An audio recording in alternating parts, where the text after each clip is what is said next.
Hi, everybody. Thanks for joining us this afternoon. I'm John. I'm the event coordinator here at Murder by the Book, and I'll give everybody just a second to kind of get the notification that we've gone live, and we'll bring our authors out in just a second. But just to let you know what's been going on at the store, it's been a minute since we've done a virtual event with us and not just through Sarah DeVello. So we're super excited to be back doing this again today with Sophie Hannah and Kemper Donovan, chatting about Agatha Christie's Hercule Poirot's Silent Night. We're all big fans of Sophie's Poirot novels here at the store, and we can't wait to hear them chat about it. We have just a handful of in-store events happening for the rest of the year. Charlotte Vassell is going to be here tonight. Next Wednesday, we have Jess Armstrong, who's here for her debut novel, The Curse of Penrith Hall. And then next Thursday, we're super excited to have Nita Prose here to talk about her new book, The Mystery Guest. And that will kind of do it for us in store for 2023. But we've got a lot of really great stuff coming up for 2024. So please make sure you check out murderbooks.com to see the full list. I'll be dropping some links in the comments as we're chatting so you can get more information about Hercule Poirot Silent Night, as well as Kemper's upcoming book, which we will have signed copies of because he's going to come visit us in January. And we'll mention that again in just a little bit. But while they're chatting this afternoon, if you have any questions at all, please drop those either in the live chat on YouTube or the comments on Facebook. I'll be collecting those. And once they've had a little bit of time to chat, we will get to those and make sure that you guys get all of your questions answered as well. But I'm going to go ahead and get us started. I'm going to start with Kemper and bring him out. How are you today, Kemper? I'm good. How are you? I'm good. Thank you so much for doing this with us. Oh, I'm thrilled to be here. So Kemper Donovan is an acclaimed author and host of the podcast All About Agatha. A graduate of Stanford University and Harvard Law School, he worked at a literary management company, Circle of Confusion, for a decade before transitioning to writing full-time. He is a member of the the New York Bar Association, PEN America and Mystery Writers of America, and he lives with his husband and daughters in Los Angeles. And he's going to have a book coming out in January 23rd, called The Busybody, which he's going to come visit us for. But again, we'll chat about that in a little bit. But if you have not pre-ordered copies yet, you can, and we'll be able to get those signed for you. And now we're going to bring out Sophie Hannah. How are you today, Sophie? I'm great, thanks. How are you both? We're good. Thanks for joining us. It's lovely to be here. So before we got started, Kemper had asked if you had been to the store before, and I was telling him about how I think maybe the last time that you were here, we had been selling the jerseys that had like Poirot and like the number on the back of them, and how you had bought several of them, and you were like, this isn't going to make any sense now, but you guys will all know very soon why I'm buying these. And I think within like weeks, you had announced that you were taking over the series. Yeah, that's right. I remember that very well. And I think I've been to the store definitely twice, maybe 3 times. I've done several events there, Yeah. So Sophie's newest book that we're going to talk about today is Hercule Poirot's Silent Night, which is the new book in the Poirot series. Officially, Sophie Hannah is a New York Times bestselling author of numerous psychological thrillers, which have been published in 51 countries and adapted for television, as well as the Monogram Murders, which was her first Poirot novel, authorized by the estate of Agatha Christie, and its sequels Closed Casket, The Mystery of Three Quarters, and The Killings at Kingfisher Hill. She is also the author of a self-help book, How to Hold a Grudge, and hosts the podcast of the same name, and she lives in Cambridge, UK, where she's joining us from. As I mentioned, if you guys have any questions, please drop those in the chat. But for now, Kemper and Sophie, I'm going to turn it over to you, and I will see you guys in just a little bit. Cool. All right. Well, so may I begin, Sophie? Yes, do. All right. Well, so I'd love to. I have my copy here of Hercule Poirot's Silent Night, which I have read and devoured and loved. I love a good Christmas-themed mystery. That's a particular delight of mine. It's marrying two things that I really, really enjoy. So I often find looking at a book's acknowledgments section in the back is one of the best places to spot some clues as to what might have inspired an author to write the book in question. And your acknowledgments does not disappoint. I'm just going to read from the very end of your acknowledgments here. Hold on.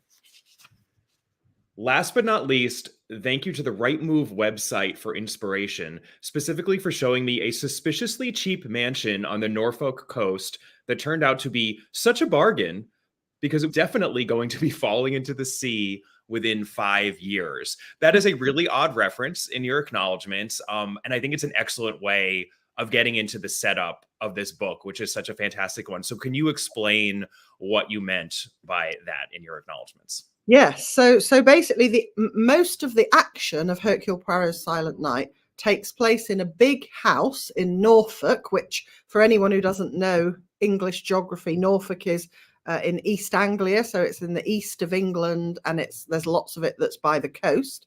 So there's this country mansion where Catchpool, Poirot's sidekick for the purposes of my Poirot novels, Catchpool's mother is spending Christmas in this Norfolk mansion.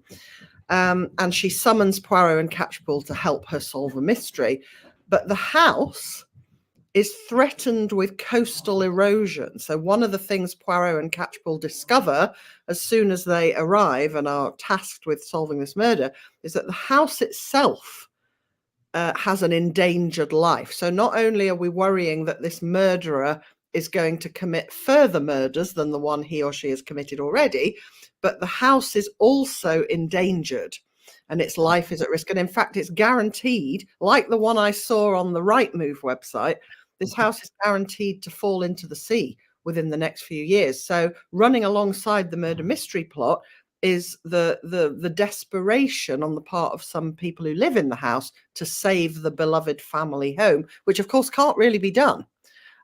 Because there's not much you can do if the coast is about to crumble beneath your house.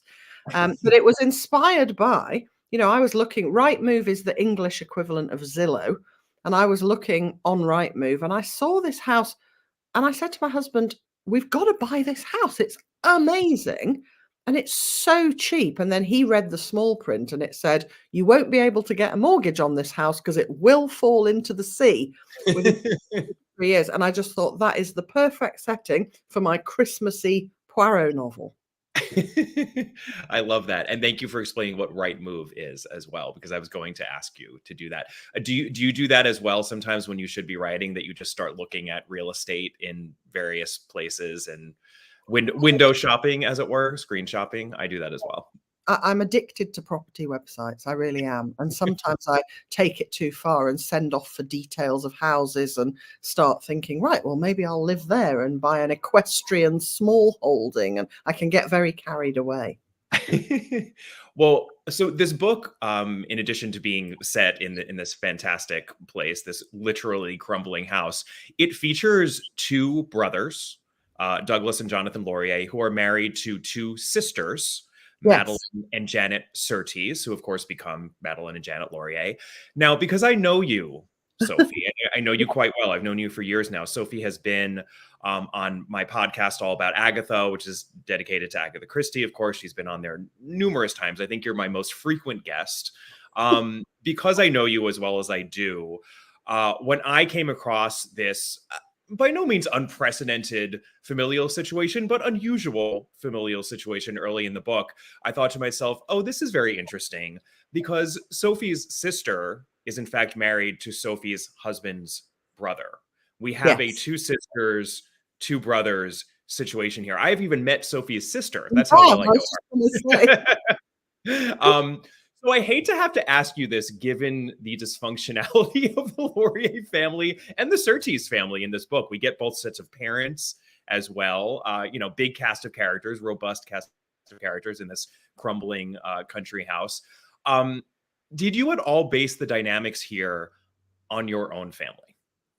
Not apart from the structural situation. So in fact, the fact that my sister is married to my husband's brother is actually incredibly convenient in our family. I mean, it just works really well in that, we instead of having to see two sets of relatives separately, if I want to see my sister and Dan wants to see his brother, we can do that in one social occasion. Whereas if each of them had married somebody else, we wouldn't have been able to do that. So it works really well in our family, but it's just an interesting structural situation. And so when I was thinking about how I wanted to sort of populate this house that was going to be falling into the sea, I thought of the potential for drama and problems that two sisters married to two brothers could potentially cause if it didn't go well. Because you can easily imagine a situation like that causing loads of problems where everyone's interconnected in that way. So I decided to create the problematic version. And I mean, I will say it's worked out really well in our family. But when my husband and I first heard that our sister and brother had got together, we were discombobulated. I'm Like, sure you were. It's odd, right? it's like, for anyone who knows Seinfeld very well, there's an episode where George Costanza really doesn't want his girlfriend to meet his friends, or there's something like that, and he calls it worlds colliding. And generally, we don't like it when part of our life gets together with another part of our life without us being the linking factor. So it was very, like, when we heard about it, we were like, oh no, what's going to happen? Is it going to be okay? And then it just turned out to be not only okay, but actually a benefit in the end. Yeah, But it's very different in the Laurier and Surtees families. It does not go so well there. it does not go so smoothly. And it's actually, we have it in my father's family as well. My father's father and mother also, there's a 2 sisters, 2 brothers situation. Oh, really? Yeah, which results, and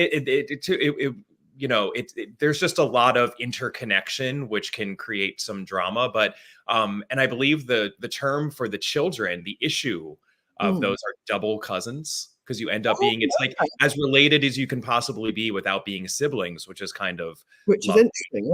Yeah, definitely. yeah.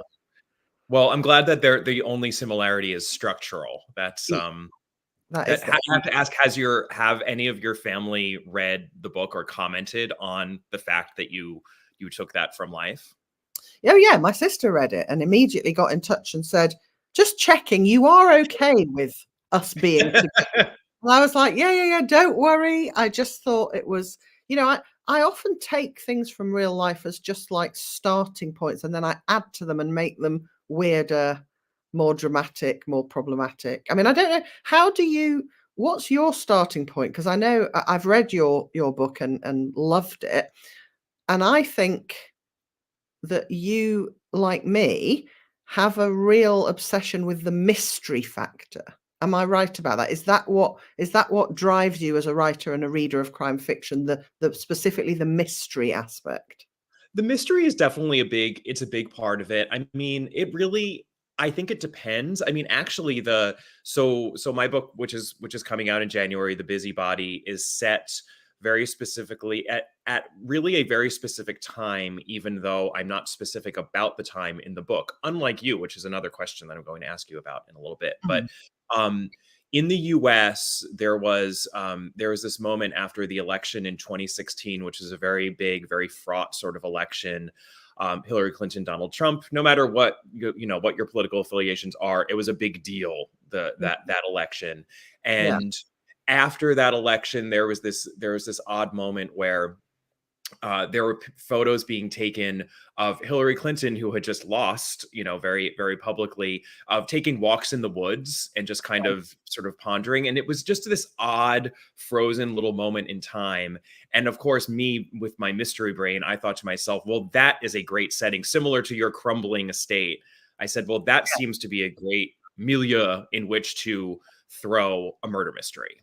Yeah. And that is very much, the characters are existing in this space where they're in the woods of Maine, and there's this politician who has just lost an election very publicly, and she's about to work on her memoirs that she's been meaning to write forever, and now she has some time on her hands, so she hires a ghostwriter. And my ghostwriter, similar to your Catchpool, is the first person narrator of the story. And when a neighbor dies, a murder investigation, an amateur murder investigation ensues, which is led by these 2 women. So, I mean, for me, I think it was a little bit setting and even character in that one. So I think it really depends. But I'd like to ask you about the mystery at the heart of Hercule Poirot's Silent Night. And, this is your fifth Poirot at this point.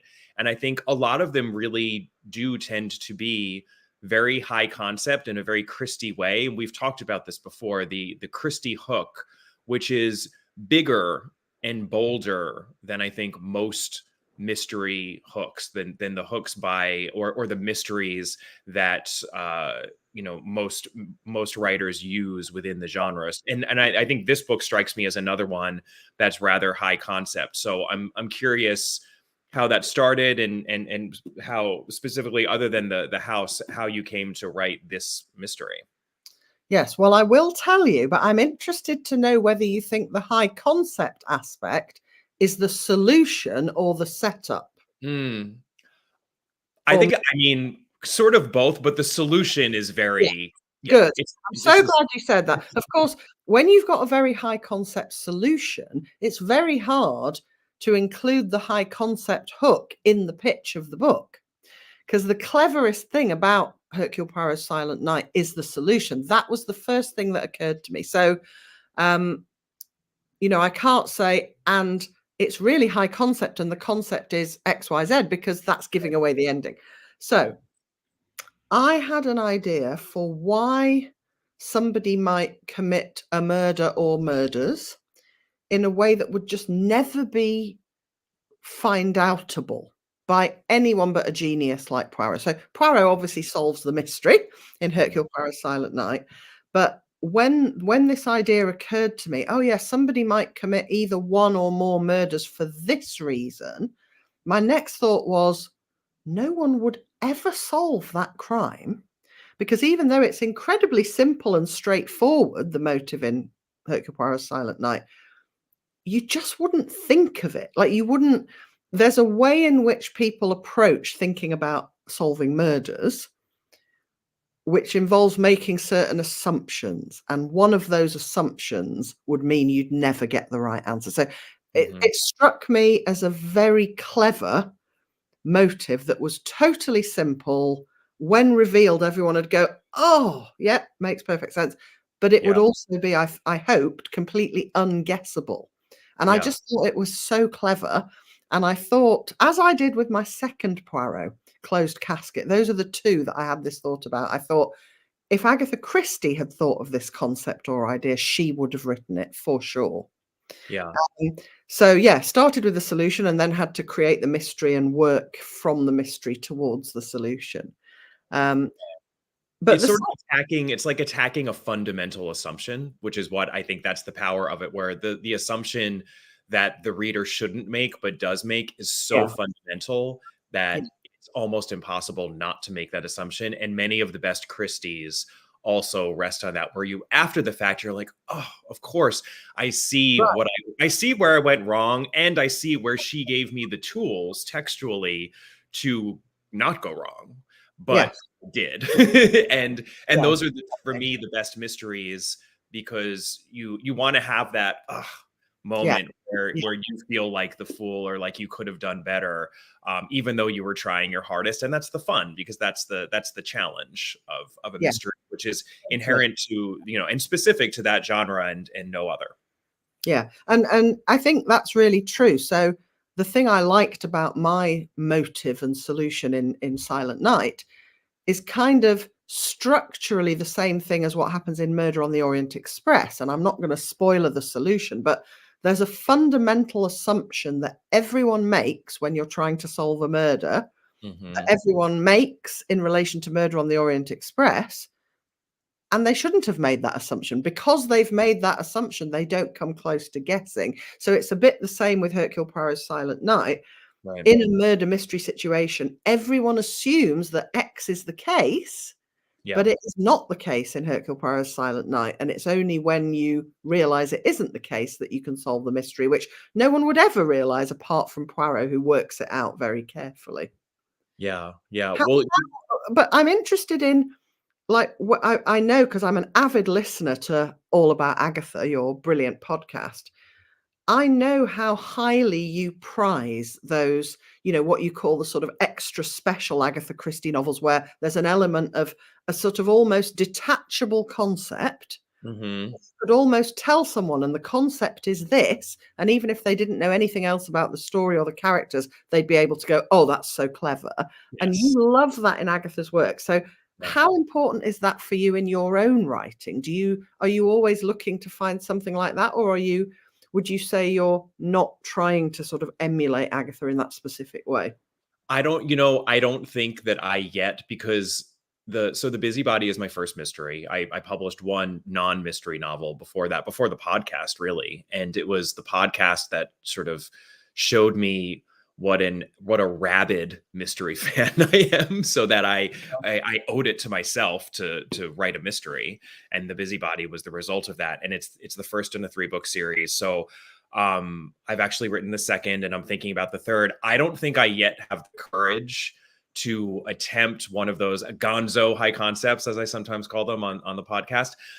Mainly because I don't know. I don't think I've thought of one yet. I agree with you. I think that the solution in this book, and in particular Closed Casket, the motive for the murder, which can be expressed in like 4 words. I don't want to spoil that book either for anyone, but those are those lift outable sort of things where you say, and often it can be described as blank did it, or they did it for, did it for blank reason, or something like that. Murder of Roger Ackroyd, Murder on the Orient Express, and then there were none.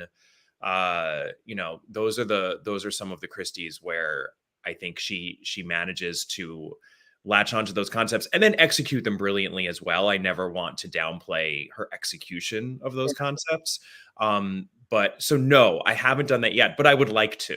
Yeah. I would like to. I think that I just haven't.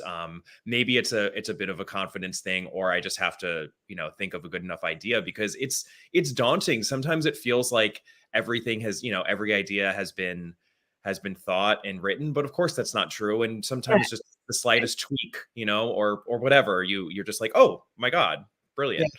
Yeah, I mean, it's really not true. It's really not true. I strongly disagree with the people who say there are only 7 plots.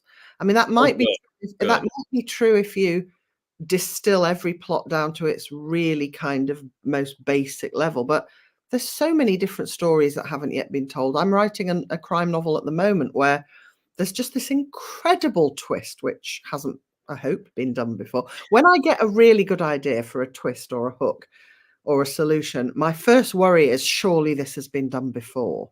So with Hercule Poirot's Silent Night, I think I asked you, actually, after you first read it, I think I said, to your knowledge, has Agatha Christie ever done this exact thing?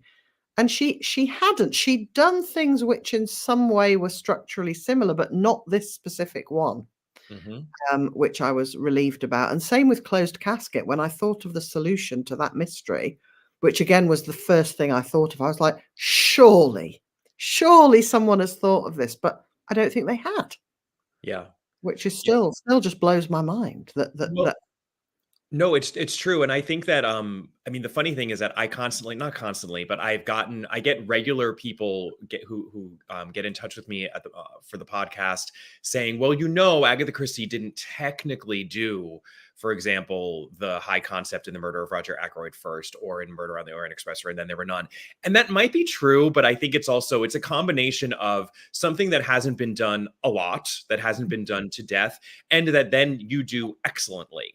So even if she's not the very, very, very first one, she's the one who popularized those sorts of concepts, because she did it early and she did it excellently. So there's just a lot of room for innovation and surprise within the mystery genre. And I think if you spend all of your time worrying, did anyone else at any point in the world in any way do some version of this idea? The answer is probably yes, but often it's just not important. It's immaterial. Just do it well, and I think people will appreciate that, as Christie's career attests.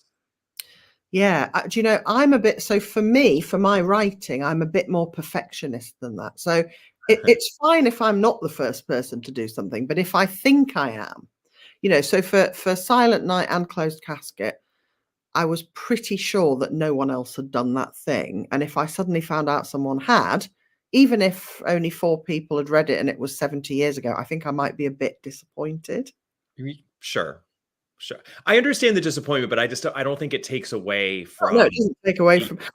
But Agatha Christie was surely the first to do the Murder on the Orient Express thing, wasn't she?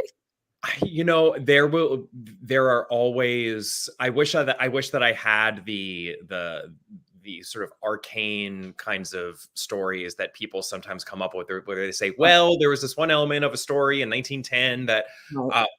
I tend to agree with you, and I certainly think that she was also convinced that she was the first one doing these, because I think she felt similarly to you, because that's the joy of it too. It's this joy of feeling like an inventor, where you're the first one to come upon something, and that's why I don't know. I don't worry too much about those sorts of technicalities, Yeah. I suppose. But I did want to ask you, so I have two questions actually as to how your books, so now you've written 5 of these Poirot novels, how they fit into the Christie canon. So I mentioned that you do set this in a very specific time. We're in late December of 1931. And I believe all of the Poirot novels have been set in a specific time, which has inched forward since the Monogram Murders. And I know that that's very intentional. So I just wanted to ask you what your thinking was in terms of how and where these books fit into the Poirot chronology. Yeah, well, this was a discussion I had with the Christie family and with HarperCollins when we were planning the very first of the books. And somebody pointed out that between 1928 and 1932, Agatha didn't publish any Poirot novels. So Poirot was sort of unaccounted for. And we all agreed that that would be a good place for my Poirot novels to slot in. So that's where they've all been slotted so far. And that was perfect for me, because I see that as like golden age, like prime Poirot chronological territory. Like that's 20s, 30s. That's when I see Poirot as being sort of most in his element almost. So I really like the fact that that was what we decided in terms of when they should be set. So it's sort of between Blue Train and Peril at End House. Exactly. Yep. Yeah. Between those two. Yeah. Yeah, that's right. When she was doing she was doing Sittaford Mystery. She was doing Murder at the Vicarage. She was always busy. She was always creating lots of books. No, I really love that, because it's remarkable actually that there is that 4-year gap. And I think what a great place to fill fill in that gap. Well, also, I think in relation to the canon, so this book is obviously called Hercule Poirot's Silent Night. I've got red ribbons and a Christmas ornament on here. It's a Christmassy book with lots of Christmassy trappings. I especially enjoyed, and you often have, great moments of humor in all of these books, as Agatha did as well. There's this wonderful sequence where Catchpole uses the trimming of a Christmas tree to advance his investigations, which I thought was really amusing. But it feels like you went out of your way to make this a thoroughly Christmassy book. And I want to talk about Hercule Poirot's Christmas, actually, in relation to this, because Hercule Poirot's Christmas is such a controversial title. It's a book, actually, that on the podcast, when I and my former co-host, Catherine Brobeck, who passed away, when we first read it, we reread it for the podcast. We didn't love it as much as we thought we would. And I thought that it was remarkably un-Christmassy. I didn't think that there was enough Christmas in it. Others since then have gotten in touch with us and said, that's the point. The point is that this is a horrible family and the holidays are just, dismal and dreadful for them, as they are for so many people. And that's kind of what Christie is playing with there. So I'm just curious how you feel about Hercule Poirot's Christmas, and whether or not any of those feelings were going into the writing of this Poirot Christmas book. Well, first of all, I should say that the title, Hercule Poirot's Silent Night, the reason the Hercule Poirots was added at the beginning was because I wanted, so the publisher, my UK editor, David Braun, he suggested Silent Night for the obvious Christmas connection. And I said, well, can we call it Hercule Poirot's Silent Night? Because then that gives a further Christmas signal, because the only one of Agatha's novels, Poirot novels, that's set at Christmas is Hercule Poirot's Christmas. So I felt it was appropriate that the only one of my Poirot novels set at Christmas should have the Hercule Poirots at the beginning of the title as well. So that was a deliberate reference to Hercule Poirot's Christmas. And yes, I did think to myself, if I'm going to have a Poirot set at Christmas, I want it to feel properly Christmassy. I really wanted it to be full of sort of Christmas atmosphere, and even not just all jolly, but the negative side of Christmas. So the sort of, do we have to spend Christmas with relatives that we don't get on with? That is a big feature of the plot. But then there's also the fun stuff like decorating of Christmas trees and planning Christmas games. So yeah, I did want all that to be in, and I did partly want it for that reason, because Hercule Poirot's Christmas is not very Christmassy. Now, I think Hercule Poirot's Christmas is a brilliant Poirot novel, but I must read it again, because all my thoughts about Agatha's books are always based on my latest reread. And when I most recently reread Hercule Poirot's Christmas, the lack of Christmassiness wasn't a problem for me. Like, I noticed it, but it didn't detract from the book in any way. The reason I would label it, because it's got a very clever solution, but the reason I would nevertheless put it as not quite top tier Poirot is because when the solution is revealed, I didn't kind of feel the cleverness of the solve. So I could acknowledge intellectually that it was a very clever and brilliant high concept idea, but I didn't have that feeling of like, oh, of course, there was that, and I just didn't see it. So it was like I was being told about the clues I should have seen, but I just hadn't registered them at all. And so certain crucial things that were essential for appreciating the solution, I just hadn't got from the book. So I felt as though I was being sort of told about a solution that sounded clever, but I hadn't sort of felt the cleverness of it. That was my reservation. Have you reread it recently enough to know whether you agree or disagree with that? You know, I haven't reread it recently since reading it for the podcast, but so many people got in touch with us so regularly, begging us to bump up Hercule Poirot's Christmas in the rankings, and just talking about what is brilliant about that book. That I agree with you. I think it's one of those books, you know, some Christie novels are better in the reading than in the thinking about. Yeah. Many of them actually are, because she's such a brilliant writer, because when it comes to the mechanics of the writing, they're such a pleasure. They're such a pleasure to read that while you're reading it, you're like, oh my God, I cannot believe how good this book is. Yeah. And then sometimes, you know, after, when you're weeks or months away from it, that can fade, and even in the very best books. But Hercule Poirot's Christmas, I think, is a rare example of the inverse of that, where thinking about what makes the book special, because there's two things happening. I mean, there's a gonzo high concept that she went on to use quite famously and I won't say in which, you know exactly what I'm talking about, but in two other crown jewel titles of hers, one another novel and one a play that she used very famously. So it has that. It has one of her most brilliant concepts, and it's a rare Christie locked room mystery. That, I think, is the issue, though, because I think she's a little hamstrung by the locked room element, which is fiddly and requires a lot of, and I won't spoil anything about Hercule Poirot's Christmas, but there are physical mechanics to how the locked room is solved, which is often how locked room mysteries have to be solved. I think it's her most John Dickson Carr-like novel for that reason. It feels like a Carr solution where you're like, okay, this all works. Yep. You've dotted every I and crossed every T. I feel satisfied, but do I feel blown away?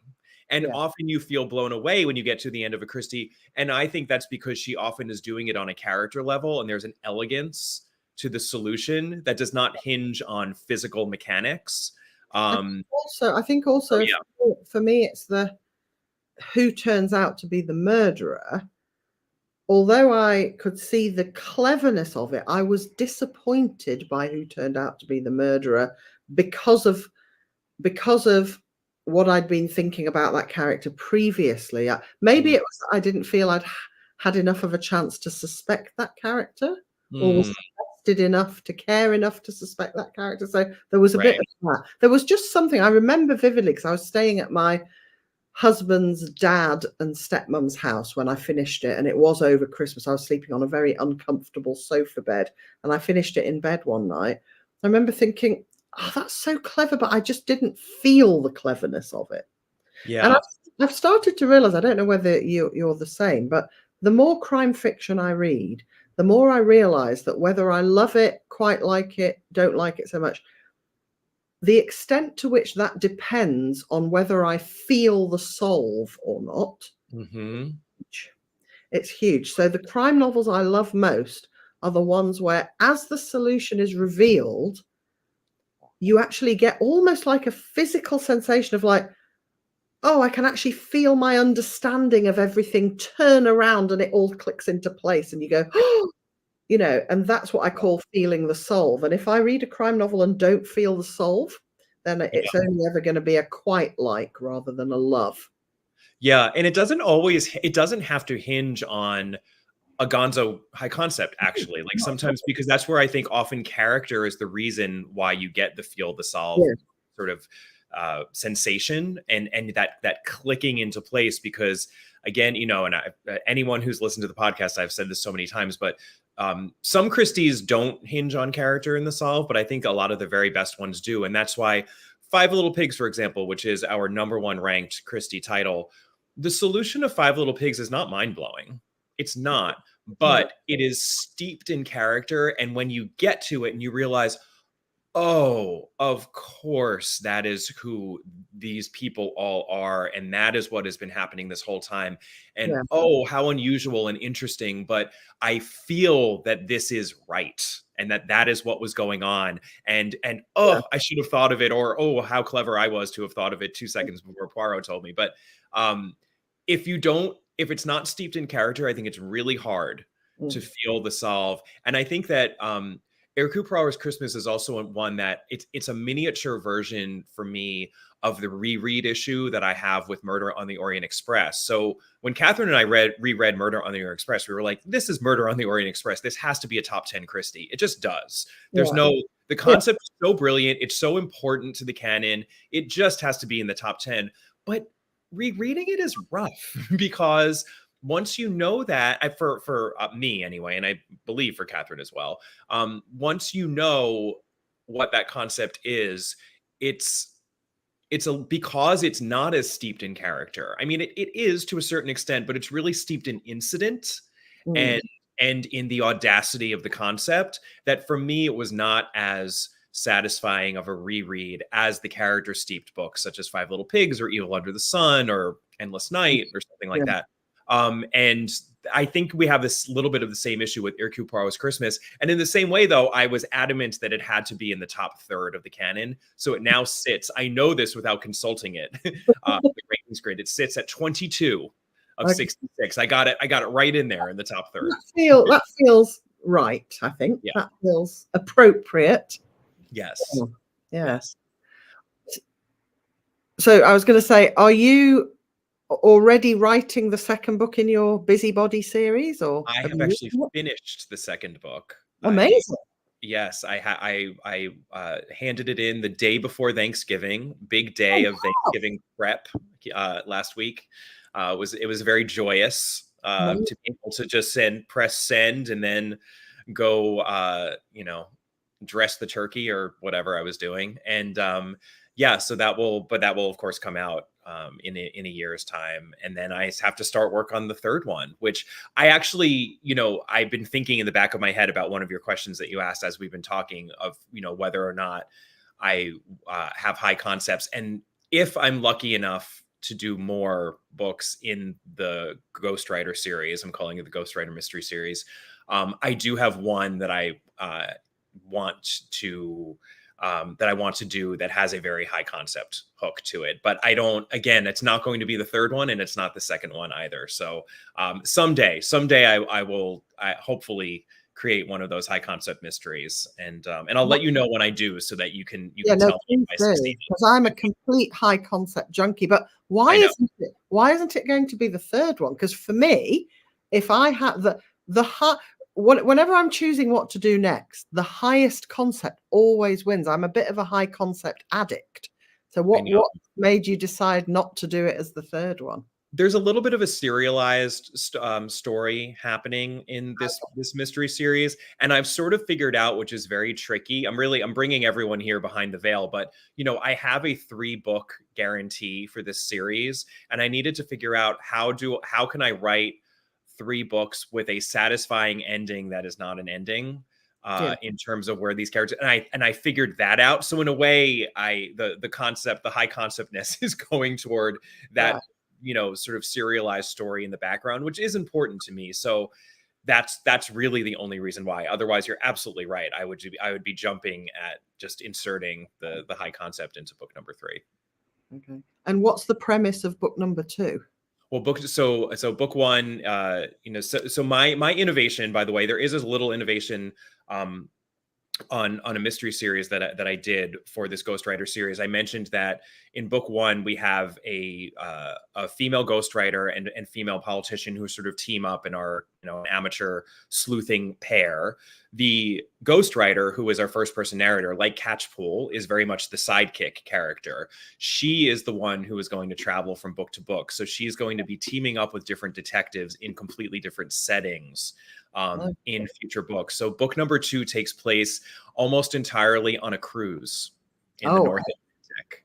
And it's a literary cruise in which there are different writers who are being tasked with sort of lecturing to literary fans and readers, perhaps like people watching this very video who are very passionate about the books that they read. And of course, things do not go well on this cruise, and mystery and mayhem ensues from there.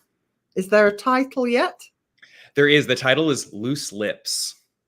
Brilliant. Yes, you told me that before. That's such a clever title. Yeah. Which, yes, I actually tested it out on you because I remember saying, so Sophie, if I said to you loose lips, what's your association? You said sink ships. And I said, oh, okay, perfect. So that is my hopefully memorable and sort of maritime related. And I was like, pop a little ship on the cover and we're good to go. So that will be the next one. Excellent. We should probably, I know that we were going to allow some time for questions. If who's watching had some questions. Oh, right. So we do. So, but before we get into the questions, I just have to give you both a hat tip because there has been some very excellent tiptoeing around spoilers in this discussion. You guys are pros at that. Yeah. To me, it's just effortless now. I can talk about anything without spoiling it. I just have this sort of wall in my mind between what I'm allowed to say and what I'm not allowed to say. So, Sophie, can you tell us a little bit about how you start one of these Poirot novels? Do you have to go to the estate and say, this is what I want to do, or do you get to start it and then check in with them? The way it normally happens is they ask me if I want, once they decide they want another one, they ask me if I want to do another one. And so far I've always said yes. And then I go away and prepare a plot plan, a sort of suggested proposal for the story. And then I send it to them and they give me their feedback. And what's always happened is they've loved the story. They've often said, what about adding an extra murder here? So they give me editorial feedback. But basically, I write a plan and they approve it. And then I write the book. But the way in which it's changed is that for books 1 to 3, I used to send in a very, very thorough plan start to finish. So they would see the solution as well as everything else at the planning stage. And then for book number 4, The Killings at Kingfisher Hill, I said to James Pritchard, who's the executive chairman of Agatha Christie Limited, I said, James, wouldn't it be more fun for you if you got to read my next Poirot novel without knowing the solution? Because the one thing that he always said he couldn't tell, really, every time he got to read the final book, he couldn't tell how well the mystery and then the reveal was working because he knew the solution already. So when I said to him, how about you don't know who done it or why or anything about the resolution, he liked that idea. So that was what we did for the last 2, Killings at Kingfisher Hill and Hercule Poirot's Silent Night. I sent him a detailed plot plan of everything up until about 4 chapters from the end. And he was happy to wait and get the solution when he read the actual novel. And that worked really well in both those instances. Yeah. And Sophie, you also just had one of your suspense novels, The Couple at the Table, come out in paperback a couple of days ago. Can you give everybody the quick little elevator pitch about that one? Yes. So The Couple at the Table is not a Poirot novel. That's one of my contemporary psychological thrillers. It takes place in a sort of fairly posh, luxurious holiday resort in the UK. A woman called Jane is on her honeymoon with her new husband, William. and somebody starts sending her warning notes in her holiday accommodation. And she gets a note that says, beware of the couple at the table nearest to yours. And this note makes no sense to her because at the resort, it's a couples only resort, but nobody has a set table. So that warning is essentially meaningless. And so it feels quite threatening. She's like, who is this couple? There are lots of couples around, but she doesn't know which one to suspect or of what. And then later that night, she's murdered. And nobody could have got in from outside the resort. So it has to be somebody who's inside the resort who's killed her. But every single person inside the resort, the police soon discover, is accounted for. And so then it seems as though nobody could possibly have committed this murder. And yet somebody definitely did, because she got murdered. And the couple at the table is actually really my contemporary homage to Agatha Christie's Death on the Nile, because it has one key thing in common with Death on the Nile, which is when Jane and William are at this resort for their honeymoon, also present at the resort is William's ex-wife, Lucy. So I really wanted to start with that sort of structural similarity of couple having their honeymoon, ex-partner of one of them is there on the honeymoon too. Now, other than that, it's not got much in common with Death on the Nile at all. The plot is completely different. The solution's different. Lucy, William's ex-wife, is not bitter and there because she's bitter. She's happily with someone else who's also at the resort. So it's completely different. But I would say that the couple at the table is my most Agatha Christie-esque of all my contemporary novels. There's lots of clues. There's lots of seemingly impossible things where nobody could have done it and yet someone must have. And there's something in the resolution, which I won't say what it is, but there's a very, very strong and unmissable reference to an Agatha Christie plot that occurs about 3/4 of the way through. So I kind of wrote it to be a psychological thriller in my contemporary series, but also to appeal to anyone who loves Agatha Christie as well. Awesome. And you mentioned, having to turn in plot synopsis and things like that to the Christie estate for the Poirot books. But do you approach your suspense books differently than you approach the Poirot ones in any other way?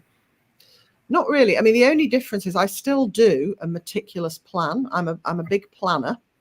But if it's one of my psychological thrillers, I don't show the plan to anyone. I just have it as a writing aid for myself. It's only with the Poirot novels that I would show the plan in advance and get approval for it. And for both of you, and my general disclaimer is you can't mention each other's books because we've established that you guys are fans of each other. What is something that you've read lately that you've loved? Oh, well, now, the thing I'm going to recommend, you're all going to be disappointed because it's not quite out yet, but you can pre-order it. And I'm going to mention it because it just was so brilliant. It may be the best crime novel I've ever read. Oh, wow. At least not by Agatha Christie. It's a book called Night Watching. I think it's all one word, Night Watching, by Tracy Sierra. And it starts with a mother realizing that there is a stranger, an intruder, inside her home with her and her kids. And I think the first line is something like, there's someone in the house. And it is just the most perfect crime novel. I can't really describe what's so brilliant about it, but just it's unputdownable. It feels so real and vivid. The solution and the way everything pans out is just so satisfying. It's just brilliant. So everyone should pre-order Night Watching by Tracy Sierra. I have dropped a link for it in the comments. It comes out in February, and I know that we have a galley of it in the back, so that's definitely going home with one of us this afternoon. How about you, Kemper? What have you read lately that you've loved? I mean, one mystery that's really stuck with me that I read this year was I Have Some Questions for You, Rebecca Mackay book, which is we were talking about, we've been talking so much about concepts that the reason I love that book, it doesn't really have to do with any sort of high concept nature of the mystery solve, though it is a mystery. I mean, it is a solvable mystery that is clued in the story in a very satisfying way. But it's, it's about this woman who goes back to her boarding school where which she attended as a teenager in the 90s, when a girl in her class was killed. And this is something that has sort of haunted her, other people, and she ends up sort of with some of the students who are now at the school investigating. She's a podcaster at this point. It's one of these books that I'm making it sound not as good as it is because the writing quality is so extremely high. She's a beautiful writer, and I think some of her insights into just this woman's situation, both as a grown woman revisiting this school, sort of revisiting your childhood, and then also the scenes when she is actually a teenager in the school were just beautiful and so insightful. And it really stuck with me. The book has stuck with me months and months afterward. I'm going to add that. I'm going to download that tonight. Yeah. And so, Kemper, you talked a little bit about it early on, but just in case anybody joined us late, can you give everybody your elevator pitch for The Busybody one more time? Sure. Yeah. So The Busybody, which is coming out at the end of January, and I will be visiting the store around that time. I think a week or two after it first launches, is the first in a 3-book mystery series. And it involves an enigmatic female ghostwriter who goes to Maine basically to work on the memoir of this female politician who has just lost a national election in a very public way. So she's finally, now that she has some time on her hands, going to work on that memoir. She's always been meaning to write. And this ghostwriter specializes in celebrity memoir. And they hole up in the politician's house in the woods of Maine. And then a neighbor of this politician dies under suspicious circumstances. It seems to be a suicide, but something's not sitting right, especially with the politician. So she decides to investigate, and she takes this ghostwriter along for the ride, who's very much the sidekick character in the book. And it's this ghostwriter who will continue on to future books in the series, teaming up with different detectives. And definitely Agatha Christie was, a direct inspiration for the book. Not that it reads like an Agatha Christie book, but I wanted to create a sort of robust puzzle mystery in a contemporary setting and have it clued and make it solvable for a reader, because that's what I love doing when I read Christie's. Awesome. So I have dropped links for both the books that they recommended, the event page, so you can get more info about both of their books. And I also dropped a link for Kemper's event with us. It's going to be January 30th. So if you were not in the Houston area and you still want signed copies, you can pre-order. We're happy to get them personalized and get sent to you. So for anybody who has joined us late this afternoon, we have been chatting with Sophie Hannah, whose newest Poirot novel, Agatha Christie's Hercule Poirot's Silent Night, is out now. And we've been chatting with Kemper Donovan, whose book, The Busybody, as he mentioned, comes out on January 23rd. If you missed any part of our chat, YouTube and Facebook will archive it, so you'll be able to rewatch it and be able to check out any of the other virtual events. Sophie, I saw your hand pop up. Did you? Yes. Can I say one more thing? Yes. Okay. So for mystery lovers and mystery fans, I have a movie out that was released on Saturday. Ooh. And it's a murder mystery musical movie. Ooh. And if you like Agatha Christie's The Mousetrap and any kind of musicals, if you think of Agatha Christie's The Mousetrap, but with 10 catchy songs, that's kind of the territory we're in. It's also a comedy as well as a mystery, but there's a mystery puzzle in it. And it's called The Mystery of Mr. E. It's downloadable or streamable from Amazon Prime US and UK. And the most exciting thing I can say about it is it's currently number 1 in the new movies chart on UK Amazon Prime. So just today, I found out that my little independent movie that was made on a very much not Hollywood level budget, yesterday it was number 3, and today it went up to number 1 in the new movies chart. So if anyone thinks they might like it, please watch The Mystery of Mr. E. And if you do watch it, I would love to know what your favorite song is. Awesome. I'm doing a favorite songs poll. So did you write the screenplay or the music or both? I wrote the original play and the lyrics. I wrote some of the tune, and then I co-wrote the screenplay with a brilliant, talented, independent director called Martin Tott. Wow, congratulations. I can't wait to check that out. And the whole mystery plot I wrote, so that's my mystery plot. And Kemper knows because he's watched it. The hook is very much a Christie-inspired, high concept hook. It starts with a stranger basically arriving at the home of the detective characters, and he won't say who he is. They're like, "Who are you? Do we know you?" And all he will say is, "I am the murderer." And then he disappears, and they have to find a murder. Well, they have to find out whether he's telling the truth or not. Assuming he is, they have to find the murder that goes with this murderer. So it's a kind of inverted murder mystery. Awesome. And so not only did I watch it, but Sophie and I talked about it, and there's going to be a podcast episode about it on All About Agatha dropping in a week. And I would also just say, if you do check out The Couple at the Table, there is an old episode on the podcast about that as well. So if after reading it, you want to hear Sophie talking a little bit more about that title, you can find that episode on the podcast. Perfect. And I've also dropped a link to the podcast in the comments if anybody wants to check that out. So please do that. Sophie and Kemper, thank you so much for spending the afternoon with us chatting about Agatha Christie. It's been a delight. Sophie, it's always good to see you. And Kemper, it's great to meet you. And we can't wait to see you in January. It's been a pleasure. It's been great fun. Thank you for having us on. Y'all have a good afternoon. Thank you, you too. Thanks.